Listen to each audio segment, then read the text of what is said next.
बच्चों, आज हम सुनेंगे अकबर बीरबल की कहानियों में से एक कहानी जिसका नाम है मूर्ख लोगों की सूची। और हमेशा की तरह इससे कुछ सीखेंगे भी। एक समय की बात है। राजा अकबर अपने दरबारियों के साथ दरबार में उपस्थित थे। अचानक उनके मन में एक बात आई। बादशाह बोले कि मेरे आसपास हमेशा बुद्धिमान लोग रहते हैं और मैं उनके बीच रहकर ऊब गया हूँ। मैंने फैसला किया है कि मुझे कुछ मूर्ख व्यक्तियों से मिलना चाहिए। अकबर बीरबल से कहते हैं, आपने हमेशा हमारी मदद अपनी बुद्धि और चतुराई से की है। हम चाहते हैं कि इस बार भी आप ऐसा ही कुछ करो और हमारे लिए 6 मूर्ख व्यक्तियों को ढूंढ कर लाओ। बीरबल, जी जहाँ पना, मैं आपके लिए 6 मूर्ख व्यक्तियों को जरूर ढूंढ कर लाऊंगा। अकबर, हम आपको 6 मूर्ख व्यक्तियों को ढूंढने के लिए 1 महीने का समय देते हैं। बीरबल, जहाँ पना, मुझे इतने अधिक समय की आवश्यकता नहीं पड़ेगी। अकबर, ठीक है, अगर तुम उससे पहले ही मूर्ख व्यक्तियों को ला सकते हो तो ये अच्छी बात है। इसके बाद बीरबल मूर्ख व्यक्तियों की तलाश में निकल पड़ा। बीरबल पूरे रास्ते यही सोचता रहा कि उसे वो मूर्ख लोग कहाँ मिलेंगे। तभी उसे गधे पर बैठा हुआ एक आदमी दिखाई दिया जो सिर पर घास की गठरी रखे बैठा हुआ था। बीरबल ने तुरंत घोड़ा रोका और उससे उसकी पहचान पूछने लगा। बीरबल, कौन हो तुम और ऐसे गधे पर बैठकर अपनी घास अपने सिर पर लेकर क्यों जा रहे हो? व्यक्ति, मैं रामू हूँ और मेरा गधा कमजोर और थका हुआ है, इसलिए गधे का बोझ कम करने के लिए मैंने घास की गठरी अपने सिर पर रखी है। ये सुनकर बीरबल ने सोचा कि मुझे तो पहला मूर्ख व्यक्ति मिल गया। फिर बीरबल उससे कहता है कि तुम जानवरों के बारे में इतना सोचते हो, इसलिए मैं तुम्हें बादशाह अकबर से इनाम दिलाऊंगा। ये कहकर बीरबल उस व्यक्ति को अपने साथ चलने के लिए कहा। इनाम की बात सुनकर रामू बीरबल के साथ चल दिया।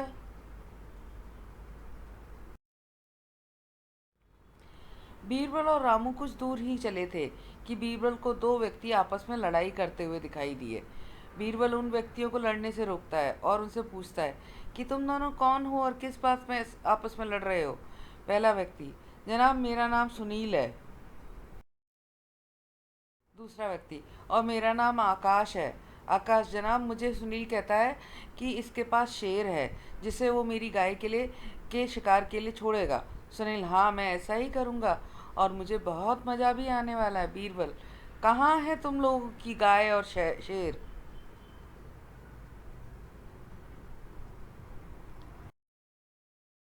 आकाश, जनाब जब भगवान हमें वरदान देने आएंगे तो मैं उनसे गाय मांगूंगा और सुनील शेर मांगेगा जिसे वो मेरी गाय पर छोड़ने की बात कर रहा है।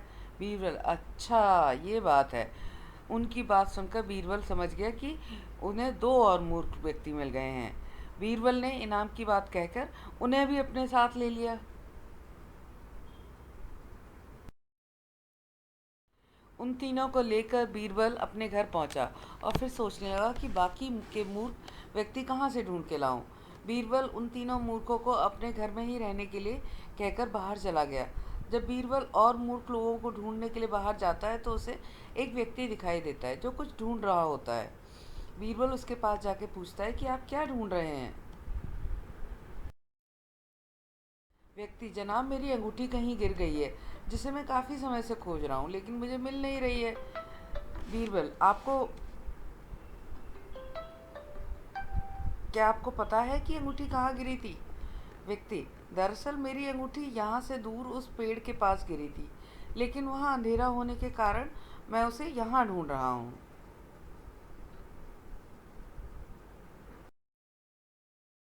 बीरबल, अच्छा ये बात है। आप कल हमारे साथ बादशाह के दरबार में चलो, मैं राजा अकबर से आपको दूसरी अंगूठी देने के लिए कहूँगा। व्यक्ति, अच्छा ठीक है फिर। अगले दिन सुबह बीरबल दरबार में उन चारों मूर्खों को लेकर पहुँचता है। बीरबल, बादशाह अकबर, मैं आपके कहे अनुसार मूर्ख व्यक्तियों को ढूंढ कर ले आया हूँ। अकबर, बीरबल तुमने तो एक ही दिन में मूर्ख व्यक्ति ढूंढ लिए। क्या हमारे राज्य में मूर्खों की संख्या इतनी अधिक है? और तुम यकीन के साथ कैसे कह सकते हो कि ये व्यक्ति मूर्ख है? बीरबल ने बादशाह अकबर को सारी बातें बताई। फिर अकबर कहते ये तो केवल 4 ही लोग हैं, बाकी के 2 मूर्ख कहाँ हैं? तो बीरबल ने कहा जहाँपना यहाँ पर 6 मूर्ख लोग हैं। अकबर यहाँ कहाँ हैं और कौन है हमें भी बताओ।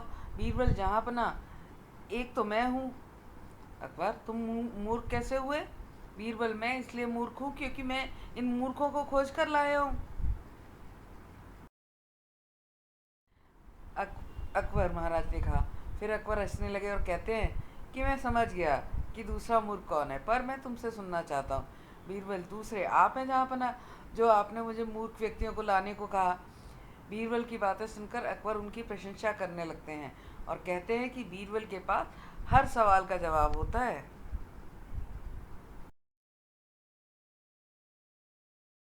इस कहानी से हमें क्या सीख मिलती है बच्चों? दिमाग और चतुराई से हर हर मुश्किल काम को आसान बनाया जा सकता है, लेकिन ऐसे कामों में अपना कीमती समय व्यर्थ नहीं करना चाहिए जिसका कोई अर्थ ही ना हो। तो इसी के साथ बच्चों मिलते हैं एक नई कहानी के साथ। तब तक tata, see you, bye bye. But before that, do not forget to subscribe, like, and comment for more stories. See ya.